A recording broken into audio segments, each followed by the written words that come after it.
Atin namang alamin ang reaksyon ng ilang tsuper at motorista sa panibagong oil price hike na ipatutupad ng ilang kumpanya ng langis. Nakatutok live si Jasmine Gabriel Galban.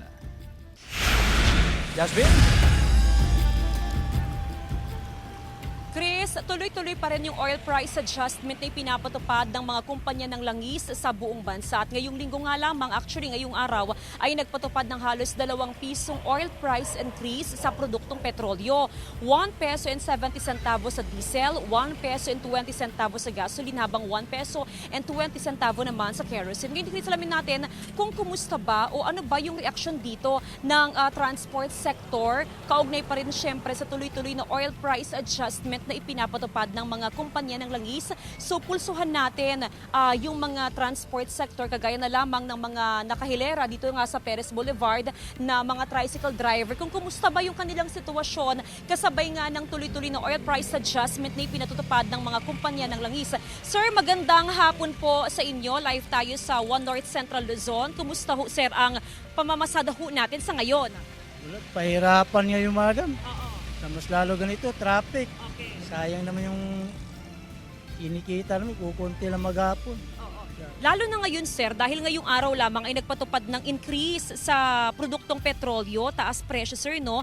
Gaano ho yun nakaka-apekto, sir, sa inyo sa pang-araw-araw ninyong pagbiyahe? Malaking bagay, madam. Nawawala sa amin yun. Yung kinikita, parang napupunta na sa gasolina, madam. Oo. Tapos dagdag pa itong traffic. Oo.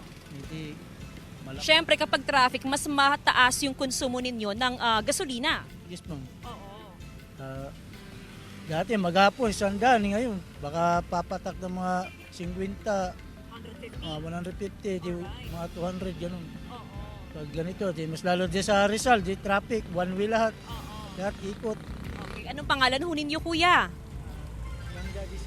Alright, maraming salamat, kuya. So yun yung sinasabi, Chris, ng ilan sa mga driver ng tricycle dito na kung saan medyo apektado nga yung kanilang kita dahil doon sa oil price adjustment. Idagdag pa yung kanilang araw-araw na pagbiyahe, yung traffic na kabilang doon sa mga factor kung bakit nga naapektuhan yung kanilang arawang kita. At sa ngayon nga, Chris, ay sinasabi nga ng One Pangasinan Transport Federation na possible na this month ay matanggap na din ng mga jeepney driver, yung mga traditional jeepney driver, yung fuel subsidy card, nasa 700 yan na bagong fuel subsidy card na maibigay sa kanila within the month, at malaking tulong din yan nang sa ganoon ay mabawasan din yung kanilang expenses pagdating nga doon sa pagbili ng gasolina o ng produktong petrolyo na kinakailangan syempre ng kanilang mga sasakyan, Chris. Maraming salamat, Jasmine Gabriel Galban.